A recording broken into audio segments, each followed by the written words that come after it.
প্রায় 2 মাসের বেতন বকেয়া রেখে চলে গিয়েছে বাগান কর্তৃপক্ষ।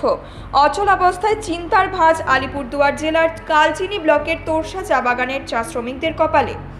শ্রমিকদের অভিযোগ, প্রায় 2 মাসের বেতন বকেয়া রয়েছে তাদের। এরপর এ নিয়ে সোমবার শ্রম দপ্তরের ডাকে ত্রিপাক্ষিক বৈঠক ডাকা হলেও তাতে অনুপস্থিত ছিলেন মালিকপক্ষ। জানা গিয়েছে, এদিন কোনো রকম বিজ্ঞপ্তি জারি না করেই বাগান ছেড়ে চলে যান ম্যানেজার। ইতিমধ্যে বকেয়া বেতন প্রদানের দাবিতে কাজ বন্ধ রেখে অবস্থান বিক্ষোভে সামিল হয়েছিলেন শ্রমিকেরা। পাশাপাশি শ্রমিকদের আরও অভিযোগ, তোরসা বাগান মালিক বিদ্যুৎ বিল পরিশোধ না করায় একাধিক শ্রমিক মহল্লায় বন্ধ রয়েছে বিদ্যুৎ পরিষেবা। ফলে পানীয় জলের সমস্যাতেও ভুগছেন বাগানের কয়েকশো শ্রমিক। এরই মাঝে কর্তৃপক্ষ বাগান ছেড়ে চলে যাওয়ায় দুশ্চিন্তায় বাগানের 650 শ্রমিক পরিবার। প্রসঙ্গত, আলিপুরদুয়ার জেলায় 5টি চা বাগান বন্ধ রয়েছে, যার মধ্যে 3টি চা বাগান কালচিনি ব্লকেরই অন্তর্গত। এর মাঝে ব্লকের আরেকটি বাগানে অচল অবস্থা শুরু হওয়ায় বাগানের ভবিষ্যৎ নিয়ে সংশয় শ্রমিক ও শ্রমিক সংগঠনের নেতৃত্বরা। এখানে ম্যানেজার পালা গেছে, আমাদের পেমেন্টও দেয় নাই। আমাদের পেমেন্ট 4টা আছে, 4টার মধ্যে আগস্ট মাসের একটা আছে, তারপরে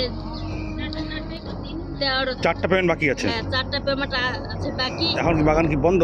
এখন বাগান বন্ধ আছে, ম্যানেজমেন্ট নাই, ম্যানেজার নাই, পালিয়ে গেছে। আমাদের পিএফও কাটা আছে, কিন্তু 2 বছর হয়ে গেছে পিএফ জমা হয় না, জমা হয় নাই।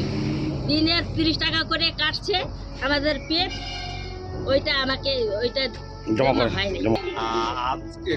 গতকালকে তো অ্যাডিশনাল লেবার কমিশনারের অফিসে একটা মিটিং ছিল, ত্রিপাক্ষিক মিটিং। তো ওই মিটিংয়ে তো ম্যানেজমেন্ট পক্ষ থেকে কোনো প্রতিনিধি অ্যাটেন্ড করে নাই। তো ওইখানে আমাদের যা সমস্যা ছিল আমরা ওইখানে জানাইলাম। হ্যাঁ, তো এখন next process additional labour commissioner কি করবেন দেখা যাবে। বাগানে আসার পরে আজকে সকালে দেখলাম বাগানে কোনো ম্যানেজমেন্ট স্টাফ নাই, কোনো এক্সিকিউটিভ নাই, বাগানে এমনি मैनेजमेंट बागाने नहीं। हम लोग 2 महीना का लेबर मोटामोटी 4 फुटनाइट लेबर का पेमेंट ड्यू है, स्टाफ का मोटामोटी क्लियर है।